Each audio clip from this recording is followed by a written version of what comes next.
I got to tell you guys about a few new products over at our favorite CBD store. That's, of course, PalomaVerdeCBD.com. The first thing I'm going to tell you about that's brand new over there is these THCV gummies. There's 10 milligrams of THCV per gummy and 10 gummies per jar. A lot of y'all are probably familiar with this THCV. Some people call it diet weed. It's very good for intermittent fasters.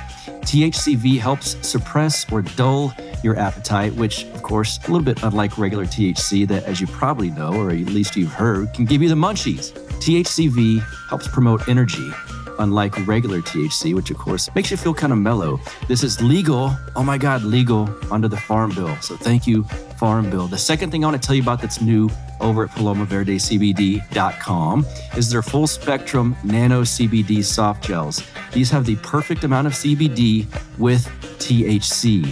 25 milligrams of CBD and 0.27 milligrams of THC per soft gel. Their everyday formula brings your body back to homeostasis and adds this nice extra layer of chill.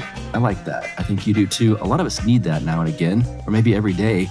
Nanotechnology allows better absorption into your body, even better than their other products, which was already amazing. Again, this has a calming effect and it lasts about 6 to 8 hours. And of course, like the other stuff, it's legal under what? The Farm Bill. Thank you, Farm Bill. It's legal. I would not get you guys in trouble. Go over to PalomaVerdeCBD.com. They've got a lot of great products. I talk about them all the time. The massage oil. They've got the sleep bundle. They got nano CBD soft gels, CBD bath bombs, which are amazing. Gummies, tinctures, all of that stuff. Of course, for my French bulldogs, Lux and George, the pet tinctures and the pet gummies. All of these things are over at PalomaVerdeCBD.com. Oh yeah, did I tell you about the cool menthol sports cream? Of course I have before. It's the best sports cream in the world. I get reviews from customers on this all the time. That's the number one thing I like from this company. And they've got all of these great things. Over at PalomaVerdeCBD.com, you will get a promo code because Carlos and Vanessa, the owners, love this show and they want to help out the listeners of this show. Promo code BUCK at checkout gets you 20% off of your order over at PalomaVerdeCBD.com. Promo code BUCK at checkout gets you 20% off of your order. Go give them business and in turn, give me business. Now, let's get back to the show.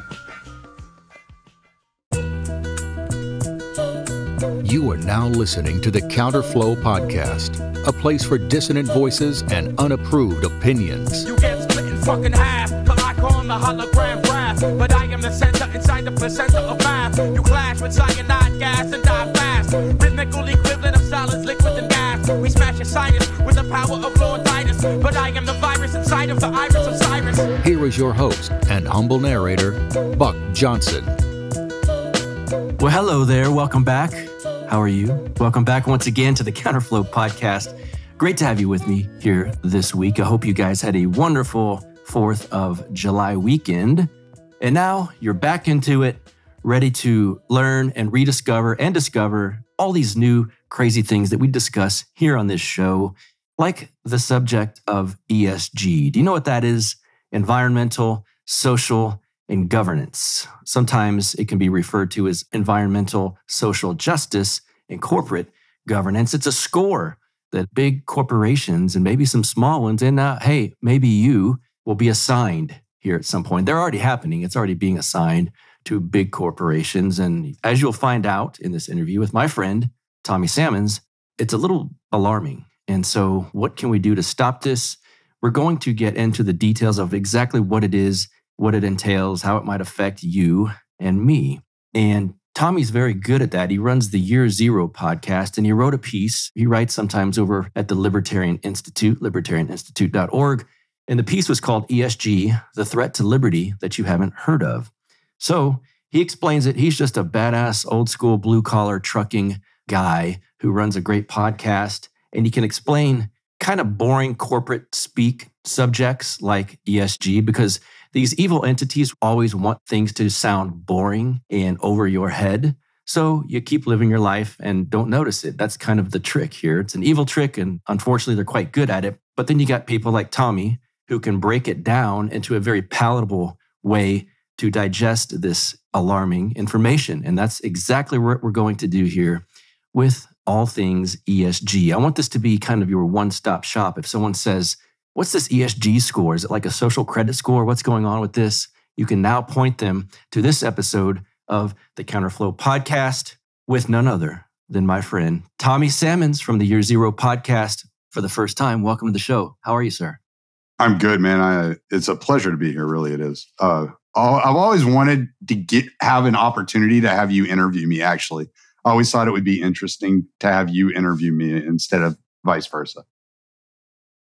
Yeah, well, good. The time has come, and it's because you wrote this wonderful, palatable paper on a paper. What a boomer! This article on a topic that I find fascinating, and I think more people should at least know about it. And you put it in a way that's not boring or too academic or over people's heads. It's perfectly put.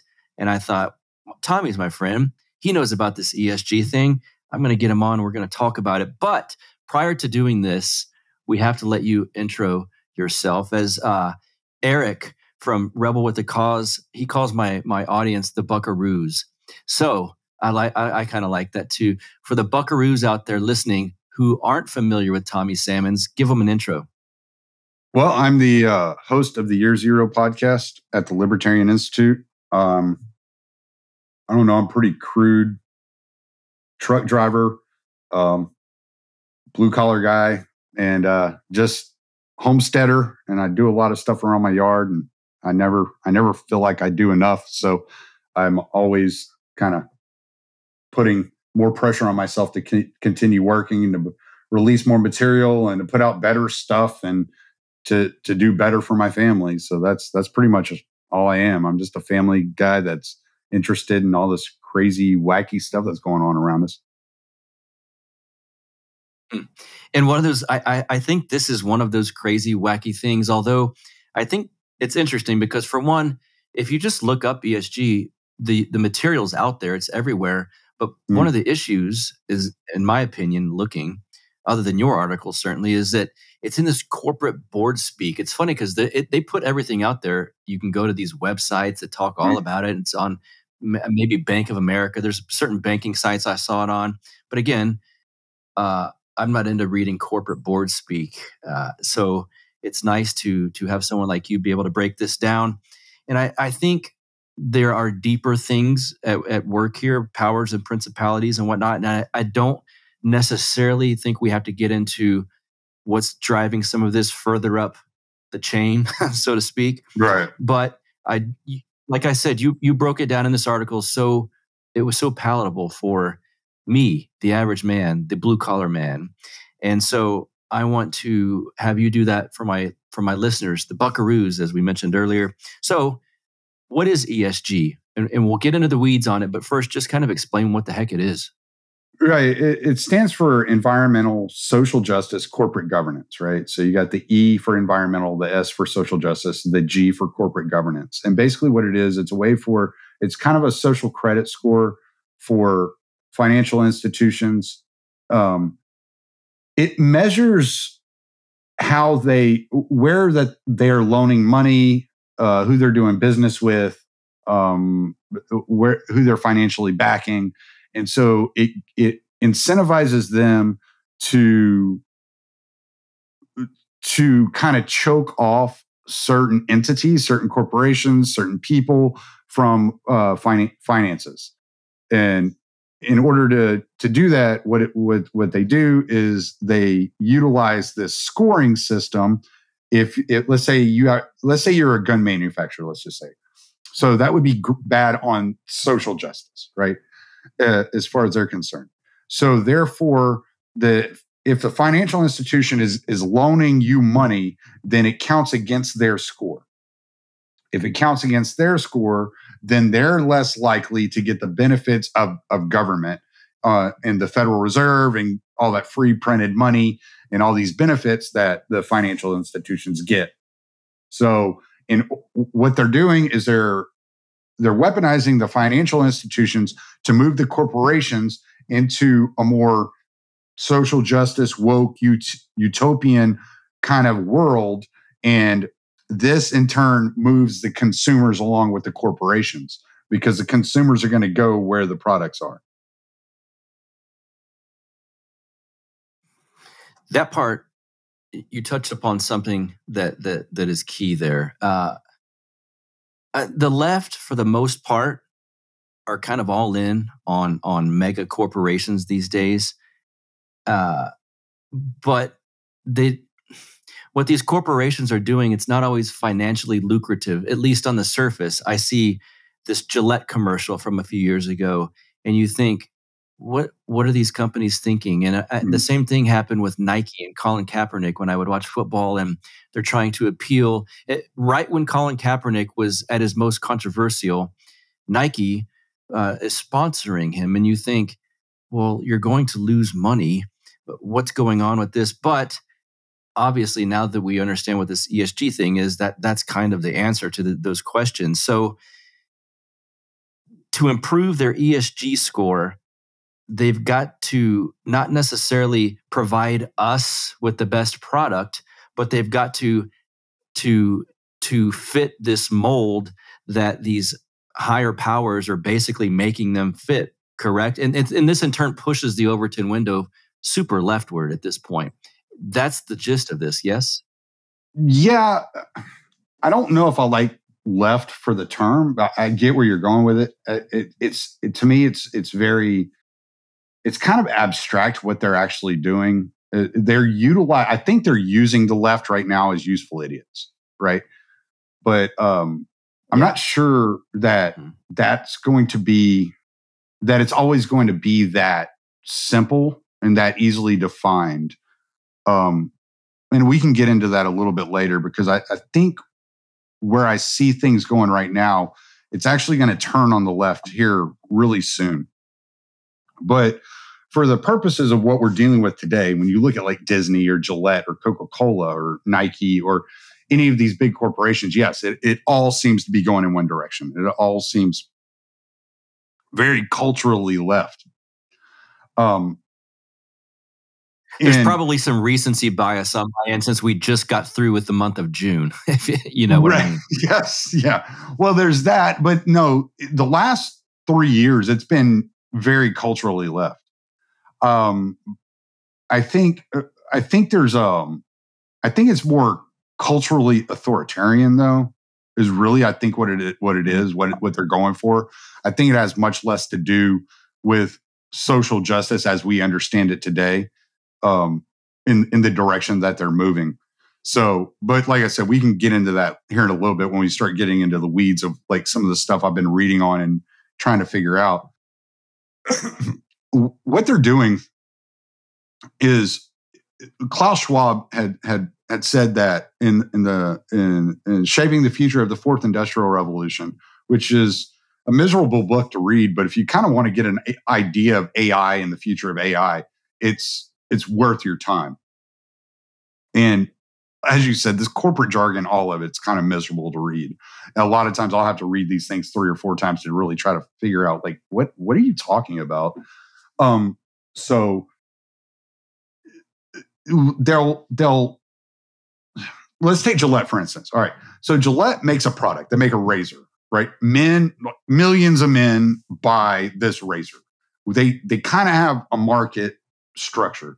I don't look for Gillette commercials selling me on the next Gillette, obviously, but you don't need a advertisement to sell you on Gillette, right? So they use this ad as virtue signaling. All right, this ad virtue signals social justice. So the financial institutions can then give Gillette money to produce more product and therefore sell more product, because they have more product on the market to buy. Because these people, they don't store this money to create product. They're investing their profits, and then they're looking to financial institutions to get loans and financing for new products.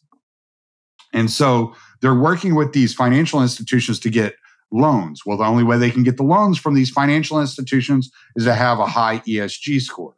So when you look at Nike, you look at Disney, you look at Gillette, I don't even look at them as true believers. I look at them as using the popular themes of the day, the popular culture of the day, in order to promote their ideas, right? So ESG utilizes the terms for social justice, but you got to realize that social justice can change any day now. Like if the social popularity around a subject, let's say vaccine mandates, health and wellness is one of the tabs under the S in ESG. So let's say vaccine mandates are determined to be culturally evil. They're determined to be culturally unpopular on a wide scale. The media turns against it. Everybody turns against it. They're like, oh, we don't want it. Then they'll pull that segment. They can move that segment out. They can just rotate new things in there. So it's not like set in stone. Like basically what you have to worry about is a carbon footprint, your diversity standards, your diversity hires, and then the workplace atmosphere is kind of what you're looking at with the ESG scores. And so as these things are moving, they're moving like puzzle pieces around. So you're seeing like Coca-Cola suddenly drop their woke agenda, right? After some they got a little bit of kickback and pushback, and they dropped their woke agenda. So it's not all set in stone. It is the way that it works. It's set in a direction in order to move the populace, right? So this was something that Charles Galton Darwin had written about, is that humans are wild creatures, wild animals, and that they can't be coerced into moving. They have to be compelled to move, right? So instead of threatening somebody to do something, what you would do is you would change the environment around them to make them want to move that way. And so that's what you're ultimately looking at. You're looking at a situation to where the government is utilizing the corporations, the financial institutions and the corporations to create an environment and an atmosphere in which to corral humanity into a specific space. They're trying to shift and bend the programming to program Absolutely. the people. Yes. Right. And one of the aspects of this, I want you to get into what the SEC is doing with this, because unfortunately, if it was just complete virtue signaling, it just kind of is what it is. That's what the society's built on at this point, is virtue signaling, and it's flimsy and it's shallow and it means nothing. But when unfortunately, it seems like there is a way to reinforce the virtue under the virtue signaling with some of these companies with the SEC, yes? Yeah. So what the SEC did is in 2021, this is when I kind of really got into this, was in March of 2021, right? When COVID was really kicking off real hardcore. Or I guess we were about a year into COVID. And, but I saw this article about the SEC creating this task force. And I'm like, what is this? And so they created an ESG task force in order to force financial institutions for sustainable development and sustainable investment, right? And I was like, what is this all about? So I ran into this article by Klaus Schwab in Time magazine called The Great Reset. And he talks about ESG a little bit in there. I was like, okay, so maybe I need to order some of this guy's book. So I'll order some of his books. Well, in the meantime, the SEC has been constantly passing down more regulations around ESG. Well, in June 2021, June 21st of this year, 2022, I'm sorry, SEC passed a regulation around name funding. All right. So the current SEC regulations around investors is that 80% of your investment and your business model has to be reflective of your name, of how you advertise, of what you say. So if you say you're a financial investor, 80% of your business has to be financial investment. You can't be 75%, can't be 78%. It's got to be 80%. So what they've discovered is that a lot of these businesses that are claiming and utilizing the language of ESG in sustainable development are then going against ESG and not following through on their promises. So the SEC is buckling down and they are enforcing ESG on these companies that have utilized the language in order to improve their capabilities of getting loans and share value and financial support.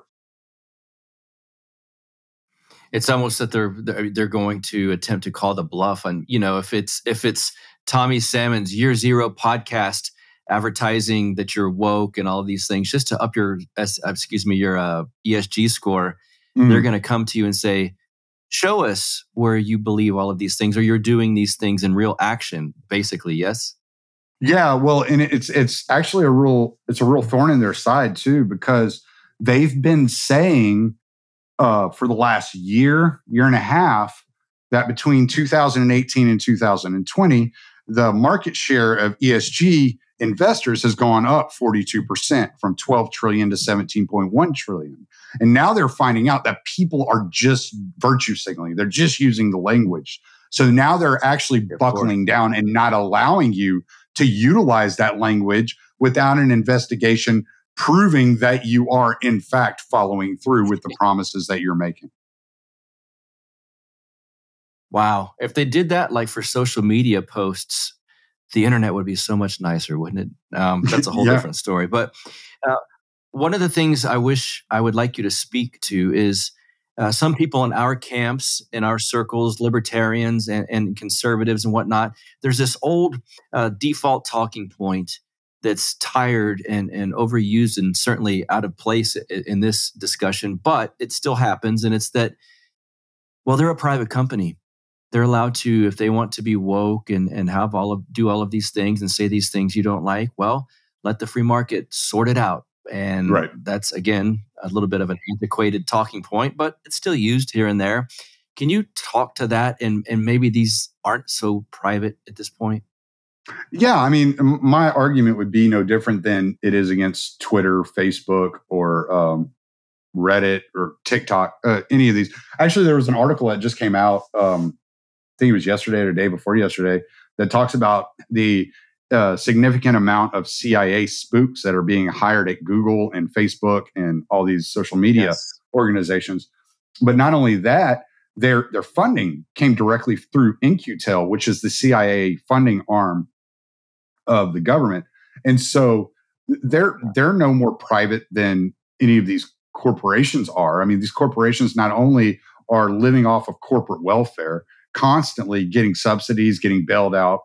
And, but I mean, you're talking about companies like Goldman Sachs, BlackRock, the Vanguard. These people all have contracts with the government. There's nothing private about them.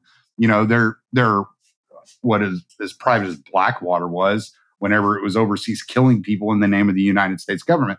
But also, if it's so private, if it's one of my favorite tropes that I've seen are people coming out, well, you're just upset that the free market is moving in this direction. You were all for the free market until it started moving in a direction you didn't like. Well, if it's so free, why do you need the SEC task force to enforce ESG standards upon all these corporations and companies? And really what you're looking for is further regulatory capture, further cronyism. You're further monopolizing the system in order to wash out mom and pop businesses, small businesses around the world, which you've already done through COVID, but you just continue to put the pressure on them and you're continuing to make it harder and harder for them to stay in business, pay their employees, pay their bills, and produce for their local communities in order to prop up companies like Amazon and eBay and Vanguard and BlackRock that are going around buying up tons of houses and tons of real estate. Bill Gates, who's bought up 242,000 acres of farmland.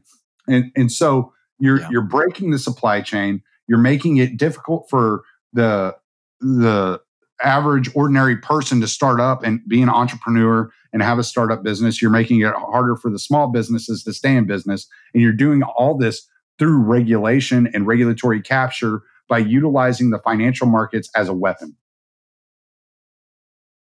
Yes, well put. You're actually hurting legitimate private businesses. That's part of the irony in this whole thing. There's a lot of people that are considering getting the heck out of the United States these days.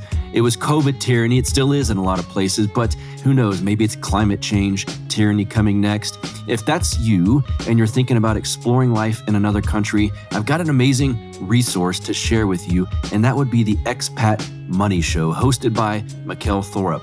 Whether it's foreign residencies, second passports, asset protection, or just protecting your money from the tyranny of taxation, there is no better resource than the Expat Money Show. That is for certain. Mikkel has spent over 20 years traveling the world, visiting more than 100 countries while living in 9 different countries over that time. He can help you legally eliminate your tax bill and travel the world in the process. So, doesn't that sound fun? It is pretty damn appealing, I gotta admit. Subscribe to the Expat Money Show today, available on podcatchers everywhere, YouTube, or just head over to expatmoneyshow.com.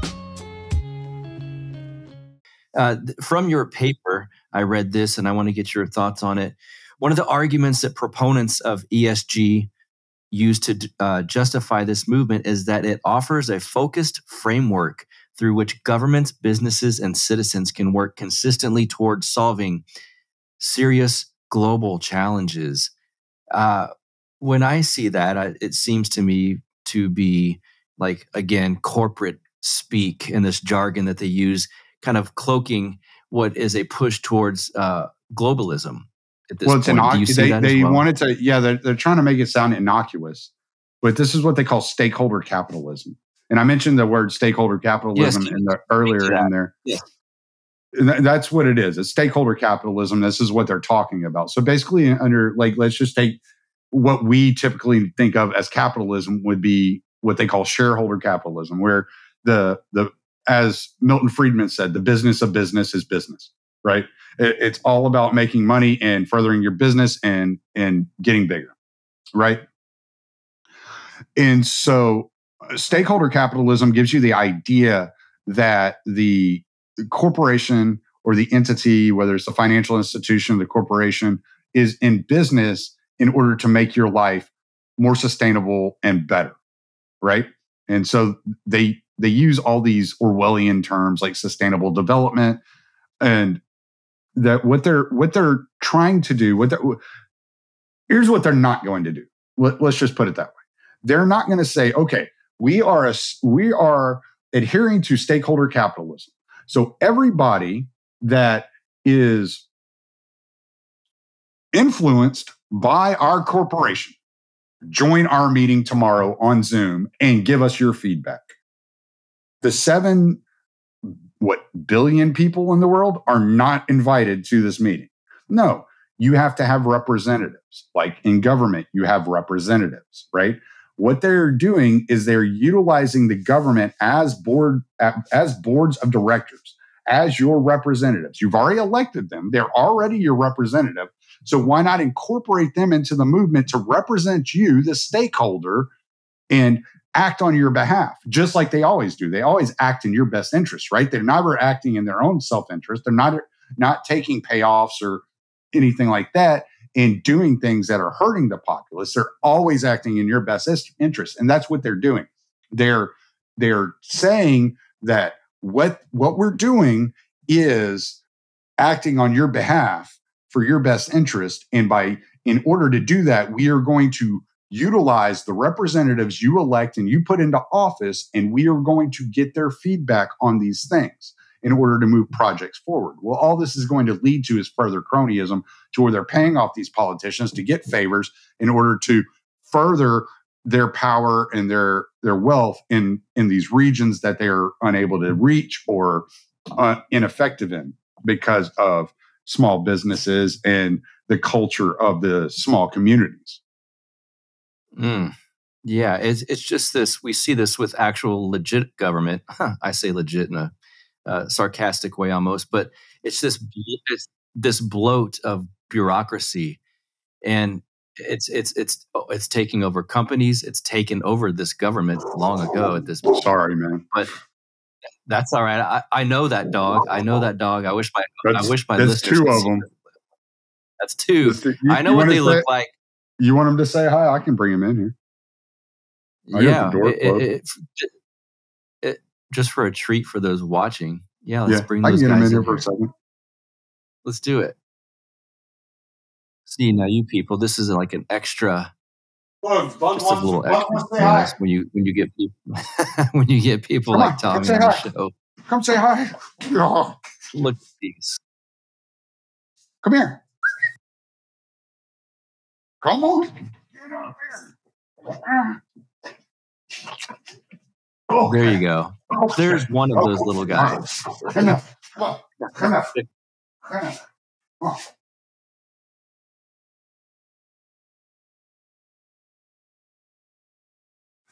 Wild motherfucker. Love it. Only on Counterflow. Well, probably year 0 too. Not anymore. I keep the door closed. Wonderful.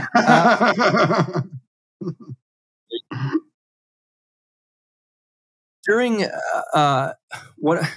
this is one of these topics that I've hit on many times because it's so pertinent these days. People say the government's going to come after your guns, and I've been trying to reinforce the fact on this show that they don't have to come after your guns. They can shut your bank account down. That's for a lot of people, that's much worse. And for the government and these NGOs or whatever you want to call this, it's much easier. You know, Beto and his army of cops would prefer to not go around to each house in Texas and take their guns.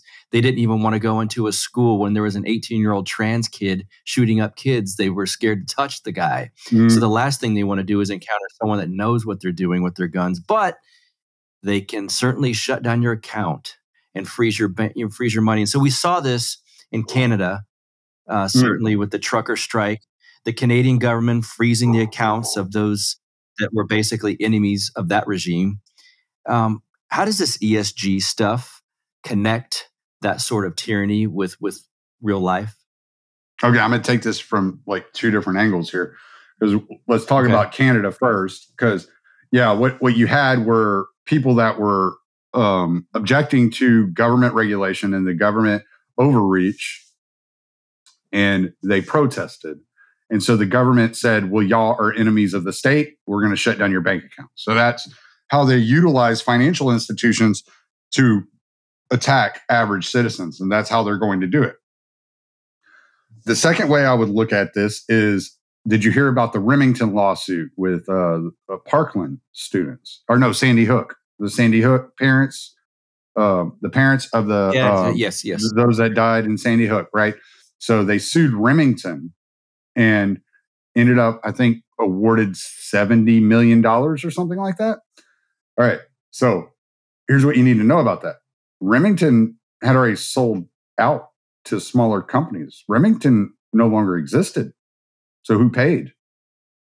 The insurance company. So the insurance companies are working alongside the financial institutions to bend the will of corporations, right? So now there's precedent set for any of these other gun manufacturers that their insurance companies look at and say, well, if you get sued because there's this mass shooting incident with your firearm and you get sued, then we're going to pay out. And the precedent is set.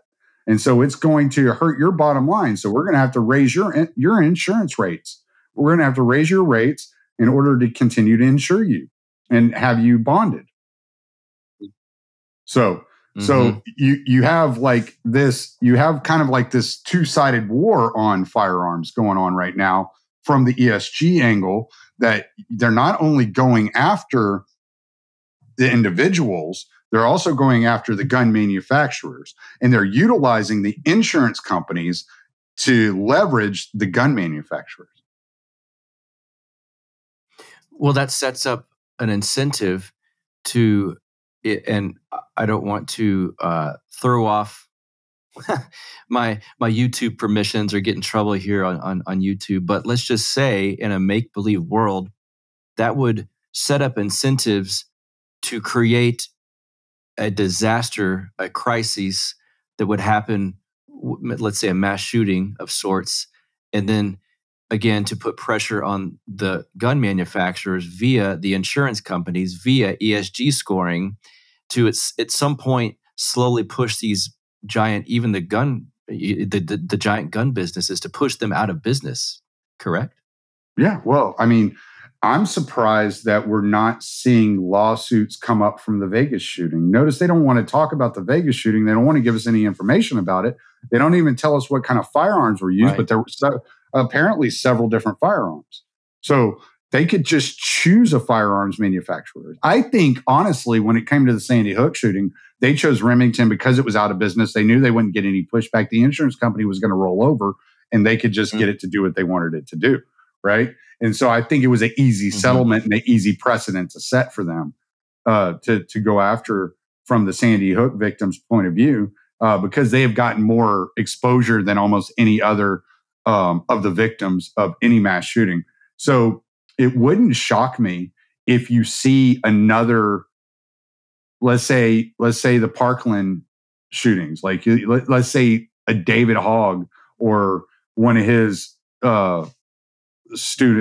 former co-students got it in their head to sue Smith and Wesson or whoever.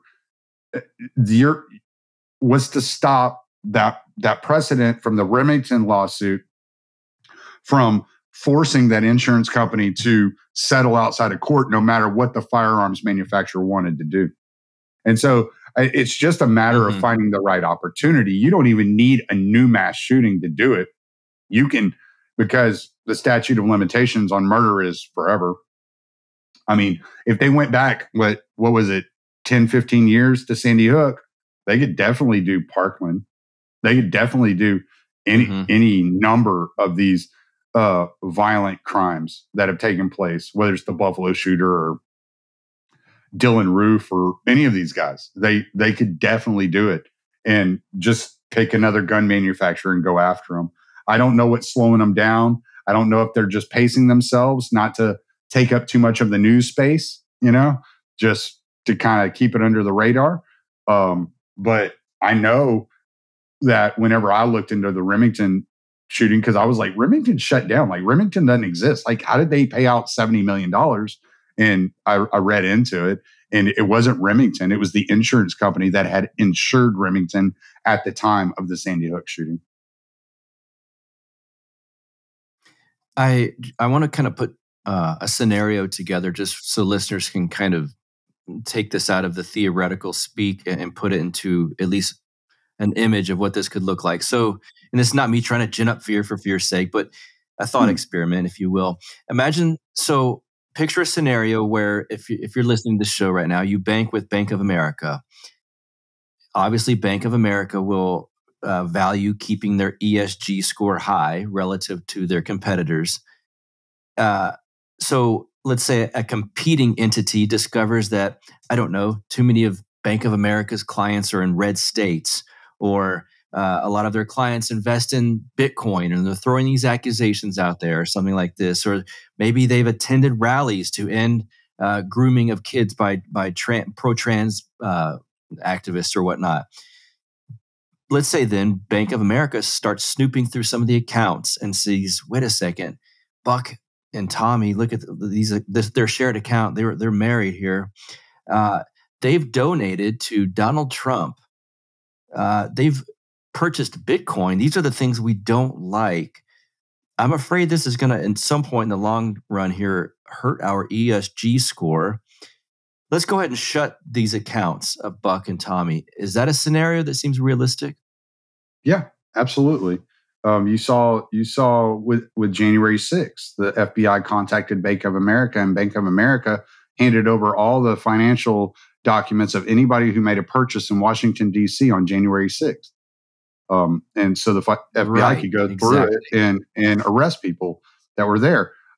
There's also been situations where Donald Trump had bank accounts shut down. Alex Jones had accounts shut down.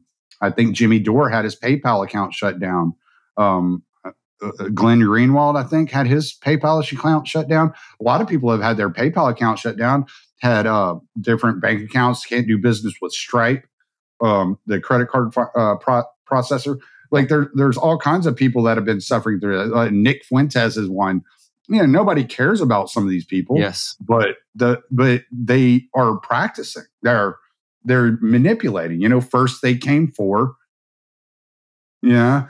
Yes. And so it's that type of situation. They're doing it. They're rolling these things out. They're absolutely doing it. I went to, I switched banking. When I started reading about this, I switched my banking to a local credit union, in hopes to kind of give myself a little bit of cushion, a little bit of padding against this. But I mean, they're talking about moving to a central bank digital currency. Like, who's to say they're not going to start strong arming credit unions too? Local credit union, like, well, you do business with this person and we don't have to, do business with you. We don't have to give you access to, this amount of interest or, this type of funding or these loans or, whatever. And they can strong arm any of these businesses. And so I know a lot of people will say, like, well, Bitcoin is a solution. Okay, well, Bitcoin's a solution. Fine. Look at Canada. They shut down processors. They shut down Bitcoin processors. People were sending these people Bitcoin. Government couldn't touch the Bitcoin. Processors couldn't get the Bitcoin to the people, though. There's nothing they could do about it.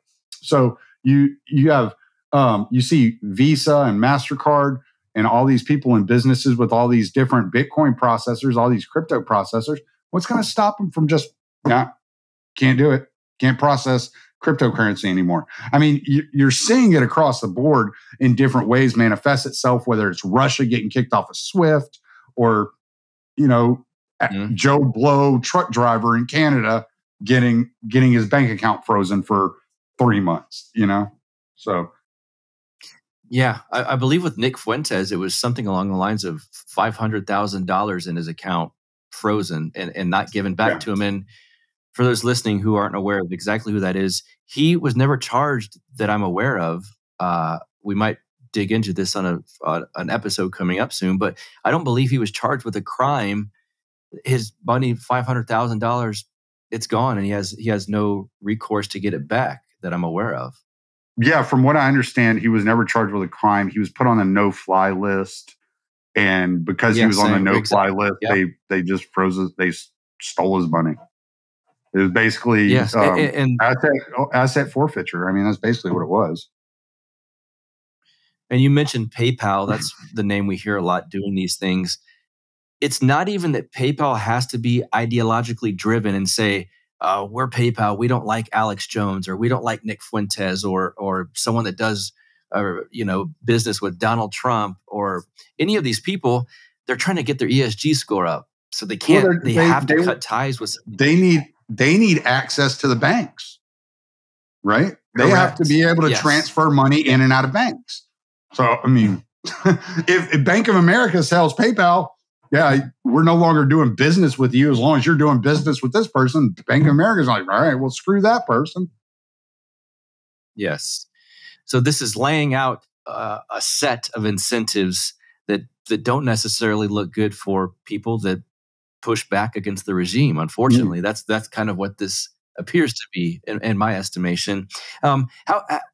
One of the things that would affect a lot of regular folks, 401ks. How would this affect 401ks in your mind? Well, it was Merrill Edge in 2018. Merrill Edge put ESG scores on the dashboard of 401k holders. Now, from my understanding, not every 401k company that operates in 401k has done this. I believe I asked my mom and dad, and they said they didn't have anything like this on their dashboard. So, but what this will do is this will give them an option to look at to where you're investing your money, that your retirement funds, right? So let's say you're investing in, I don't know, Shell or ConocoPhillips or some company that just has horrible ESG scores, due to being, you're invested in Apple, to where, they got suicide nets on the side of their building in China or whatever it is. You're invested in one of these companies that has a low score for whatever reason, then, or let's say Tesla, I remember reading the other day or a while back that Elon Musk was mad because ExxonMobil had a higher ESG rating than Tesla. And a lot of it was probably because the amount that Elon Musk runs his mouth, So you have the scenario to where if you choose where your retirement is being invested through your 401k, and it's affecting your ESG score that's on your dashboard of your 401k, then you could lose those funds. You could lose access to that money. The company that you are working with to invest your money, whether it's Merrill Edge or whoever it may stop doing business with you, may stop investing may stop investing with you, may stop giving you advice, may stop helping you. So you can lose a lot of money because you can't access or move around or even get educated on what's happening in the markets with the money in your 401k. And so this can definitely affect your retirement and your savings. Well, now that we've thoroughly freaked everyone out listening to this, I guess the obvious question everyone's thinking as they're driving around in their car right now or sitting at work watching this or whatever is, well, what do we do to stop this? Is this a snowball that's gathered too much steam and we can't stop it? It's rolling down too fast. I know there's been some states that have introduced anti-ESG legislation. What's going on with that? The one I've heard the most about was Idaho. And what happened in Idaho was and credit where credit's due when it comes to this, the person that's doing the most work on the state levels and lobbying the state legislatures is Glenn Beck, believe it or not. He's going around and meeting with these state legislatures. He's helping them draft the anti-ESG legislation. And he's had success with like New Hampshire, Texas. I can't remember every state. It's something like 11 states that he had success with, but Idaho is the one that sticks out most in my mind. So what happened in Idaho was they drafted the legislation. They were about to pass it, and the banking lobby got wind of it. And so all these big multinational banks lobbied the state legislature that it was their business and their private business, and they could privately do what they wanted and operate and however they wanted and do business with whoever they wanted. And Idaho ended up striking it down. The state legislature ended up striking it down, and it did not pass. But for the most part, what you're looking at, what these state legislatures are passing, is something along the lines that of a civil rights kind of legislation, the way it's being written, that no financial institution, bank, or corporation can discriminate against an entity or a being based upon their purchase history. That's pretty much the general gist of what they're saying. They might add like opinion or speech or something like that into it as well. But for the most part, it's like you can't look at where I spend my money and then say, oh, well, you don't qualify because of where you spend your money or because of what you bought or, whatever. Mm-hmm. So that's a general concept behind it. But I mean, they could add social media caveats and speech and freedom of association, yada, yada. I don't know all the details of all of them. I just know there have been quite a few attempts. I think there were 12 attempts, 11 succeeded. And I do know New Hampshire was one of them. Texas has a bill. I don't know what Texas's bill looks like. Personally, I hadn't looked at it in any detail. But there are 11 bills out there that have been passed by state legislatures and signed off by governors.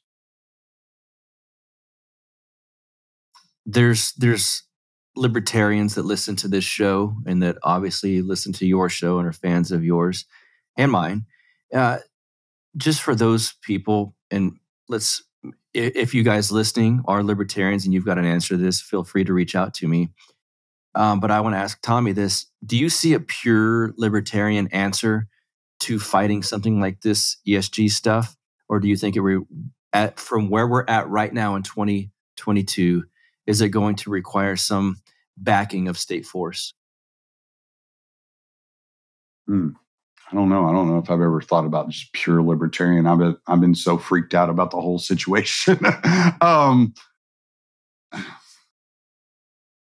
You know, there's a lot of ifs involved, right? If you could do this and if you could do that, then yeah. I honestly think at the moment you're going to need state backing. You need something with some balls behind it. And the reason I say that is because S&P Global has released ESG metrics for states. And so what they're doing is they're measuring the ESG friendliness of states, and they will rank the corporations, the businesses and the financial institutions that operate within your state. And if your state falls beneath the threshold of safe ESG standards, which I think is a 60, I think is the score that you have to be above, then they will start pressuring these corporations and these financial institutions to leave your state. If you don't want to deal with state power in fighting that, then you should just give up libertarianism, go full agorist, because the black market is your only friend at that point in time. But if you want to stay minarchist or anarcho-capitalist in that scenario, the only hope is to create a state, a community, a region that is friendly to small business, that incorporates as much small business as it can, that is not afraid of losing big corporations, that is not afraid of losing jobs, that is not afraid of losing access to the global supply chain, and that can produce on a local level.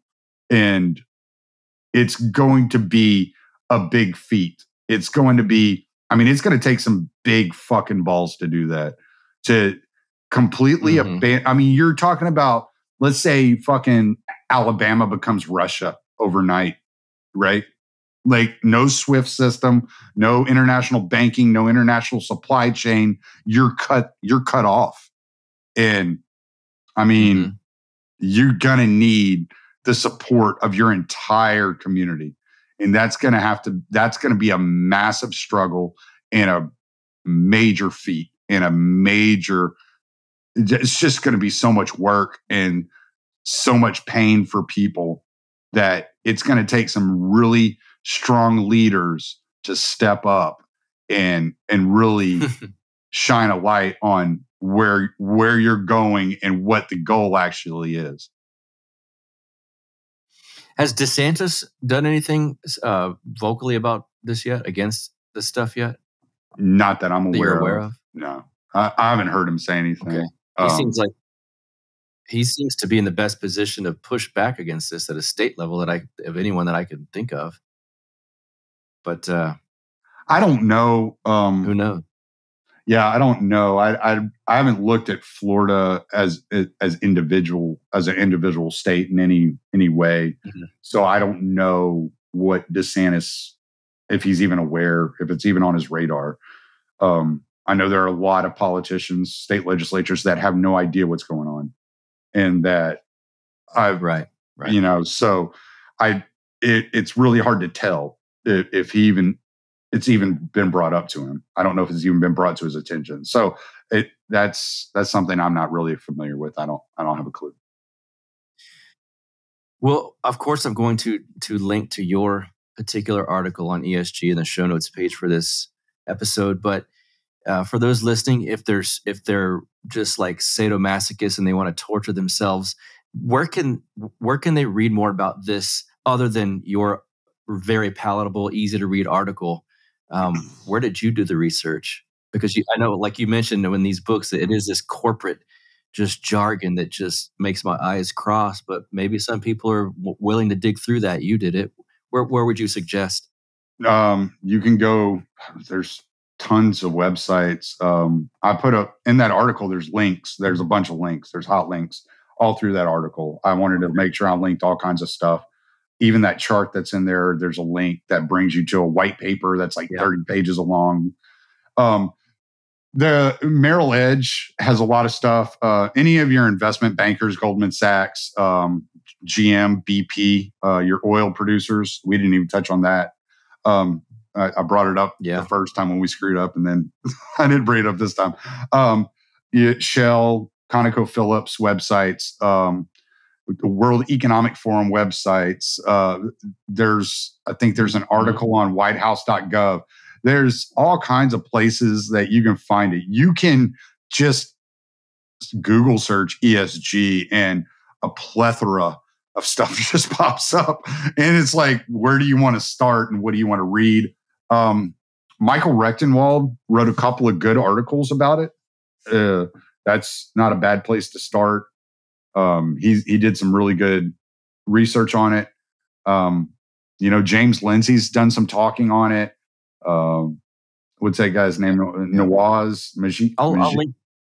Majid Nawaz, I think, has talked about it some. So yeah, there's a lot. Link to those Rechtenwald articles.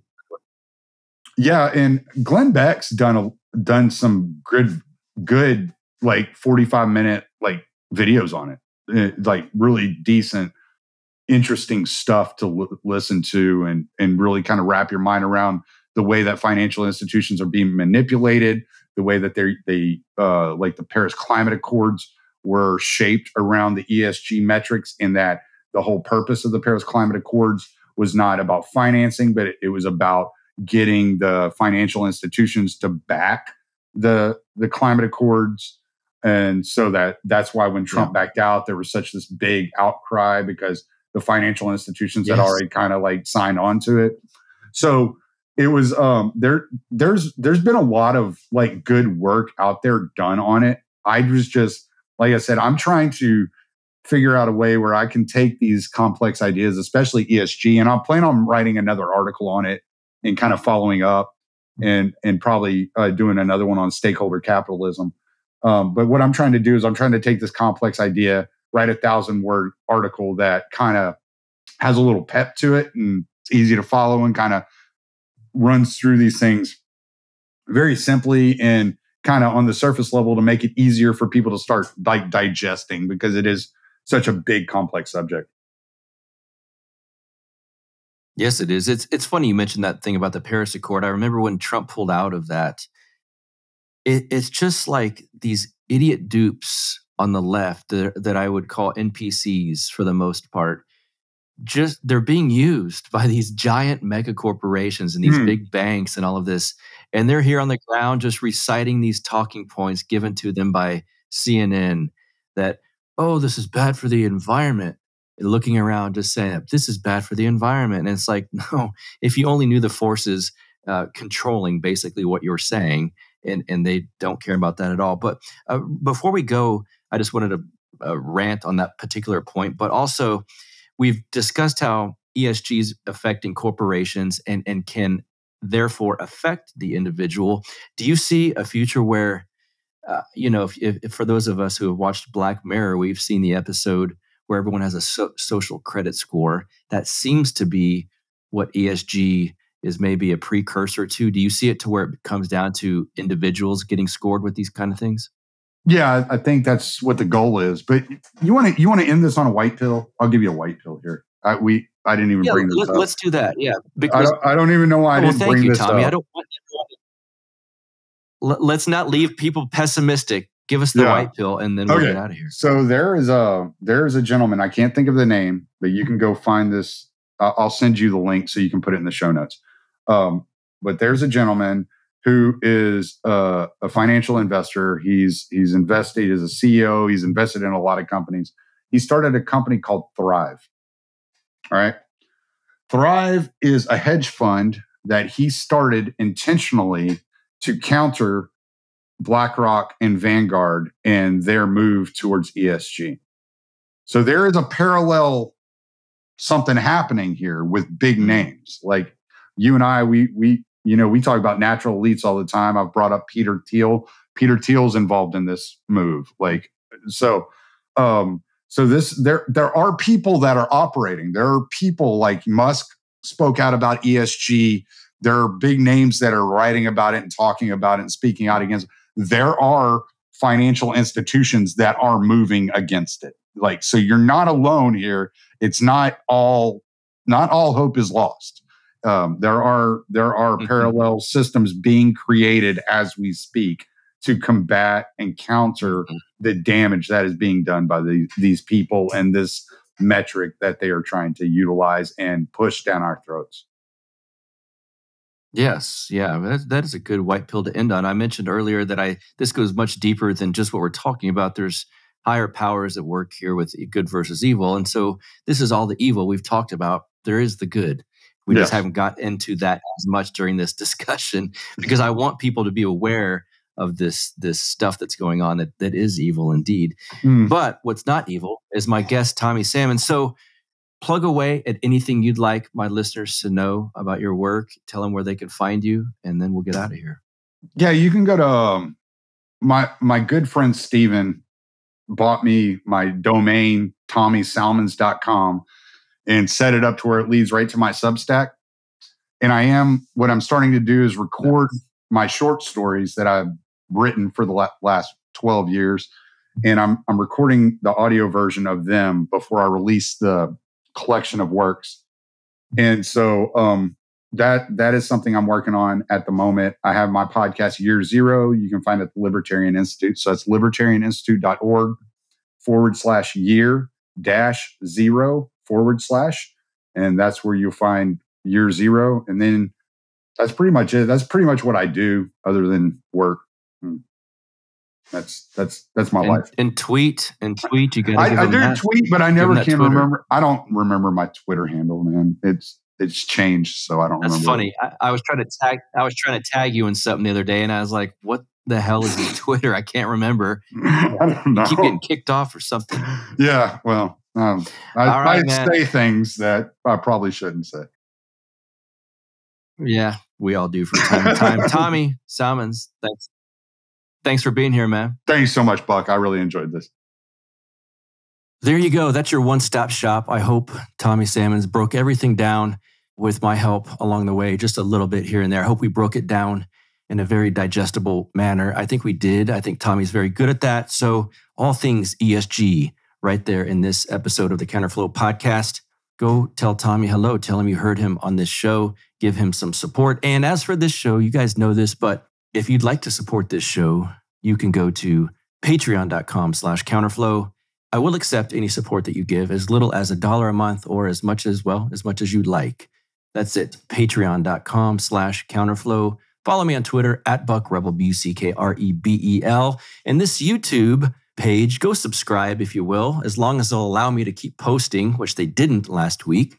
You just search Counterflow with Buck Johnson on YouTube and you'll find me. Hit that subscribe button and you'll get all of our content. I will be doing more live streams here coming up. I've already lined up a few guests, and those are strictly, exclusively on YouTube. They will not be in your podcast feed if that's how you listen to the show. So check this out. I even said last week on my episode with Monica Perez, that is, that I would suggest watching the YouTube version of this over just listening to it. And then lo and behold, I got a strike on my YouTube channel just before that show came out for a show I did a long time ago. I'm not even going to say what it was for because, well, if I say it again, maybe this will get a strike and I don't want that. You're only allowed 3. And so my point is that after I tried to advertise, hey, go watch the YouTube version of this show, I get a strike and YouTube banned me for a week. So we couldn't post. My friend Justin that was producing all my video content, he wasn't even able to post it last week. And ironically enough, that was his last show with us here on Counterflow because he's got some things he's got to attend to out in the middle of nowhere out there. Justin, why did you move so far away from civilization? Wait, I think we know that answer. So now my friend Bobby Pearson is doing the video work for this show. Hopefully, I'm going to see if we can get that Monica show uploaded finally, that we weren't able to do it last week. And now, of course, this show with Tommy Salmons will be uploaded as well on the YouTube page. So go subscribe and leave us some comments and all of that stuff where, if I've got one strike, I got two more, and then I'm out. Then I can't post on YouTube ever again. My channel's gone. All the videos are gone. So we will see how long this lasts. You never know. I do have an Odyssey page. If you guys do Odyssey, they do not censor speech over there. So all of these videos can be seen on Odyssey as well. And let's see, what else do I got? Just basically counterflowpodcast.com. I am so very excited to bring you the guest that I'm bringing you next week. It's a surprise. Here's a few hints. I like to do these sometimes. He's never been on before. I've never interviewed this gentleman before. He is a tattoo artist. He was a punk rocker, and now his life is quite different. And you say, well, that sounds like that episode with Justin Marler that you did recently. Similar, but not totally the same. There's some parallels into it. And if I give you the most obvious hint, you'll know who it is. But we'll drop it at that point. He tattooed in Orange County, California. How about that? Yeah, that's all I'm going to give you. Until next week, you guys, have a good one. See ya. You get split in fucking half, but I call him the hologram graph. But I am the center inside the placenta of math. You clash with cyanide gas and die fast. Rhythmical equivalent of solids, liquid and gas. We smash your sinus with the power of Lord Titus. But I am the virus inside of the iris of Cyrus. Like the sound of the Counterflow podcast? Our audio production is provided by Podsworth Media. Check them out at podsworth.com.